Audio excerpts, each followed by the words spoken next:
Capítulo 2507 Deuses e Demônios, Parte 3. Quando suas lâminas se encontraram, o Fomor precisou dar tudo o que tinha para não ser mandado voando para longe, devido à lacuna abissal de força bruta entre eles. Erion usou o poder do elemento terra para se tornar mais pesado e resistente a danos.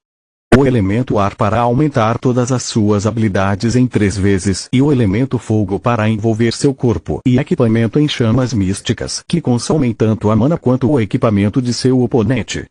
Sabe, isso teria sido muito mais impressionante se suas habilidades de linhagem não fossem mal feitas e eu não tivesse lutado contra os generais de Trude até enjoar.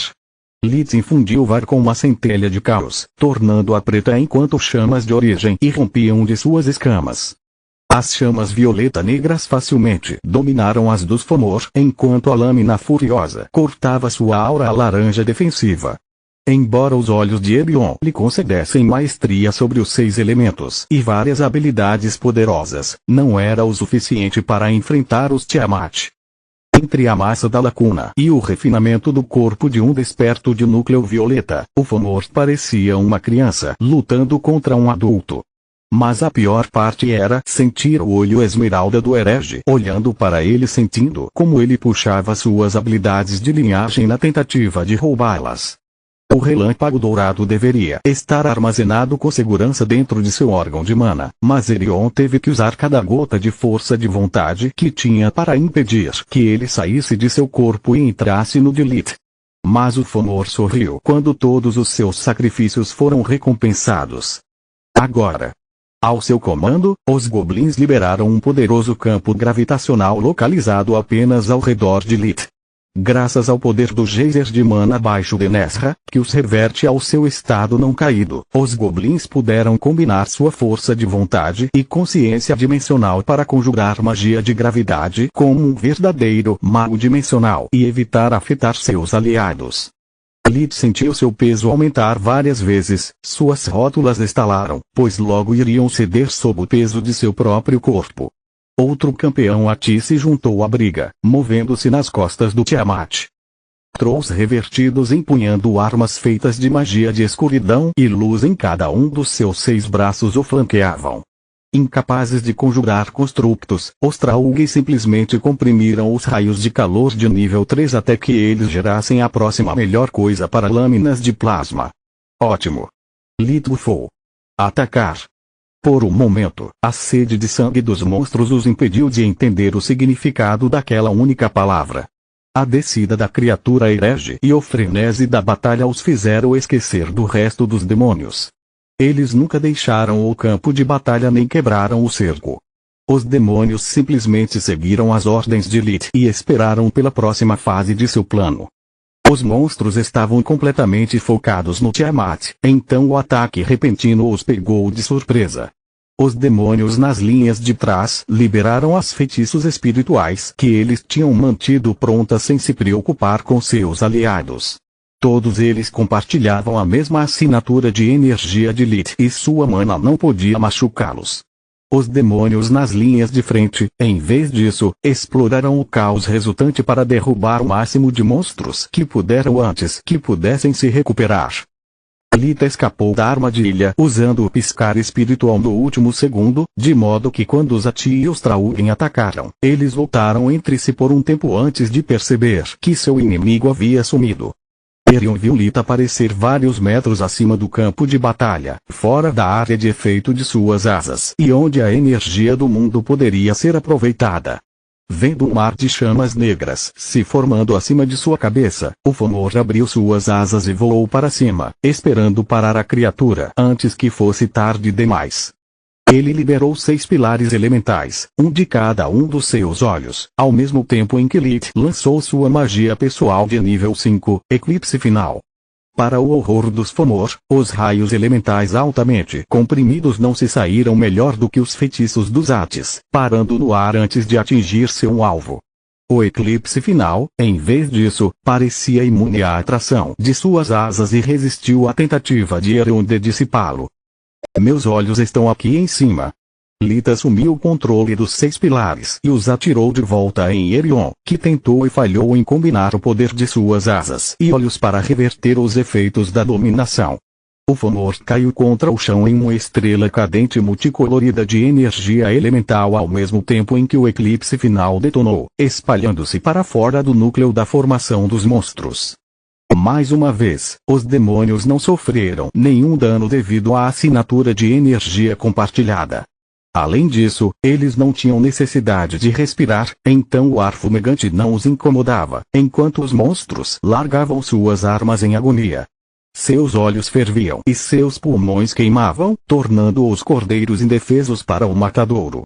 Erion conjurou o poder do elemento água para dividir o mana de Lita da energia mundial que compunha a eclipse final, mas mais uma vez seus poderes falharam. O melhor que ele pôde fazer foi se cobrir com uma camada de gelo místico e rezar para Glemos para que fosse o suficiente para sobreviver. Aquela coisa não é humana. É como o Fomor congelou de horror quando uma história de advertência que Glemos costumava contar a seus filhos para assustá-los veio à sua mente. Mais de um milênio atrás, o tirano estava viajando por Mogar na esperança de encontrar outra evolução bem-sucedida da raça humana.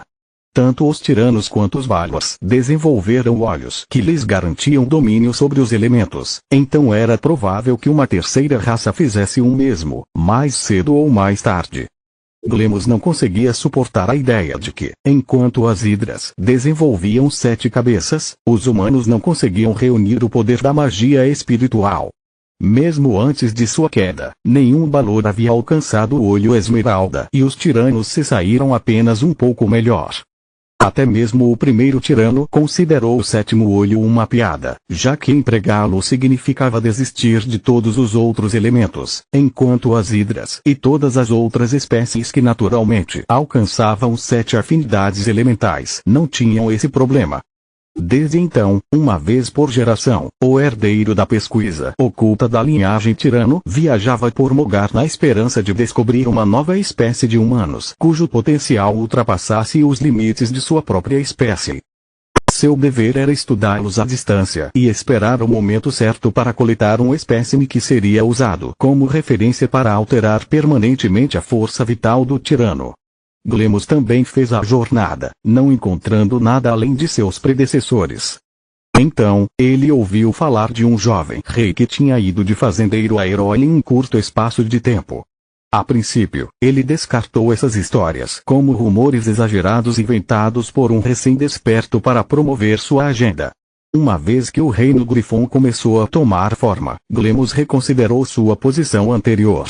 Os feitos de Valeron eram incríveis demais para um meiro humano desperto e sua proeza rivalizava com a de uma besta divina. O tirano seguiu Valeron por anos durante a campanha pelo reino, e quanto mais ele aprendia, mais ele se convencia de ter encontrado o que sua linhagem procurava há milênios. Até que ele testemunhou Valeron revelando seu verdadeiro poder e forma. Capítulo 2508 Deuses e Demônios, Parte 4. Diante de um ser de pura luz, Glemos mal teve tempo de perceber que o primeiro rei de fato tinha mais de 2 olhos antes que seu instinto de sobrevivência o levasse a fugir sem olhar para trás. Naquela época, Valeron havia recentemente alcançado o núcleo branco, enquanto Glemos já tinha milênios de idade. O tirano já havia lutado e às vezes matado antigas bestas imperadoras de núcleo violeta brilhante muito maiores do que ele. Glemos também enfrentou várias bestas divinas durante seu tempo e sempre sobreviveu. No entanto, quando o primeiro rei liberou todo o seu poder, o tirano fugiu. O fato de Valeron ter apenas 30 anos não diminuiu o medo que possuía as pernas de Glemos. A sede de sangue de Valeron nem era direcionada a Glemos, mas ele sabia que se ficasse ali, a morte viria buscá-lo. Somente depois de colocar dezenas de quilômetros de distância entre eles é que Glemos se sentiu seguro o suficiente para parar, jurando que nunca mais se aproximaria do monstro chamado Valeron. Sempre que ele contava essa história, o tirano destacava como até mesmo estar na presença do monarca doía. Como ele falhou em checar o olho do espírito porque seus sentidos místicos doíam com a mera visão de Valeron. Glemos não tinha ideia do porquê de ter entrado em pânico daquele jeito, já que o primeiro rei não sabia de sua presença, mas tinha certeza de que se tivesse agido de forma diferente, teria morrido. Eu não sou nenhum Glemos e aquela coisa não é Valeron. Então como é que eu me sinto assim? Erion pensou enquanto seu corpo tremia de terror. O Fomor nunca tinha ouvido falar de medo de Tiamat e não sabia que, uma vez ativado, atrair a energia do mundo com suas asas também carregaria um mana de Lith para dentro de seu corpo. Erion mordeu a própria bochecha para resistir ao impulso de fugir, como seu deus havia feito quase 1000 anos atrás, usando seus olhos vermelhos e pretos para sobreviver à maré furiosa do eclipse final. Por que diabos ele ainda não fugiu? Lith praguejou interiormente. Não sei. Solos respondeu do bolso da túnica do Fomor, dentro do qual ela havia enfiado durante o primeiro confronto. Ela era a razão pela qual Erion ainda estava vivo e seu exército não tinha sido transformado em carvão. Solos era quem estava lançando o eclipse final e ela tinha ajustado seu poder para torná-lo não letal. Matar o Fomor e o resto de seus aliados foi fácil. A parte difícil foi permitir que ele escapasse sem deixar isso óbvio. Se Erion fosse o único sobrevivente, ele não teria meios críveis de sair vivo do cerco. O resto dos monstros ainda respiravam apenas porque Lith queria que eles se sacrificassem para dar ao seu líder a oportunidade de que ele precisava. Aumente um pouco o fogo, entendi. Lith fundiu as mãos de Menadion com as luvas da armadura do andarilho do vazio, usando-as para repor a energia do mundo e com ela a magia elemental e as chamas místicas de seus demônios. O Tiamat desceu lentamente, seu corpo envolto em escuridão enquanto ele conjurava raios do chão e do céu. O Fomor usou suas asas para drenar a energia do mundo que alimentava Mjolnir, mas pela primeira vez em sua vida, Mogar resistiu à sua atração. Ele então usou seus olhos amarelos e laranja para dominar o feitiço como Glemos havia lhe ensinado, mas a tempestade ignorou seu comando, pisoteando ele e suas tropas como uma avalanche. Os monstros foram jogados no chão em convulsão e os demônios os derrubaram impiedosamente com metal frio e chamas do vazio ardentes. As mãos neutralizaram as asas dos Fomor enquanto a dominação de Solos apoiou as de Lith, tornando os olhos de Erion inúteis. Eu sei que eu disse para você aumentar as coisas e entendo que você gosta de atuar como um Lorde Negro dos Lith, mas você precisa dar uma chance a esse cara se quiser que ele a aproveite. Solos disse quando o número de monstros sobreviventes ficou perigosamente baixo. Se eu facilitar demais, ele vai perceber, respondeu Lith. Se você dificultar ainda mais, ele vai cair morto. Sim, mãe. Ele dissipou um Mjolnir, espada em punho e aparentemente pronto para o golpe mortal. Você é realmente resistente à magia. Vamos ver como sua espécie se sai contra Adamant. As palavras de Lith e o súbito desaparecimento do medo de Tiamat tiraram Erion de seu trance. Ele olhou para os amuletos dimensionais que estavam no chão após a morte de seus donos. Eles estavam cheios de comida que seu povo precisa para sobreviver. Sem eles, a missão falharia e os membros da colônia ficariam sem suprimentos antes de chegar a outro Geizermana capaz de estabilizar sua condição. Eu e meu maldito orgulho. Quem se importa com como esse cara conseguiu seus 7 olhos? Mesmo se eu o matar, isso não trará tipos ou Echidna de volta. Se ele me matar, em vez disso, o nobre sacrifício dos meus camaradas será em vão e meu povo passará fome. Erion atraiu o máximo de energia mundial que pôde. Dessa vez, Lith deixou. O Fomor não questionou sua sorte, liberando a energia acumulada em uma onda de choque azul que lembrou o Lith de maré da perdição.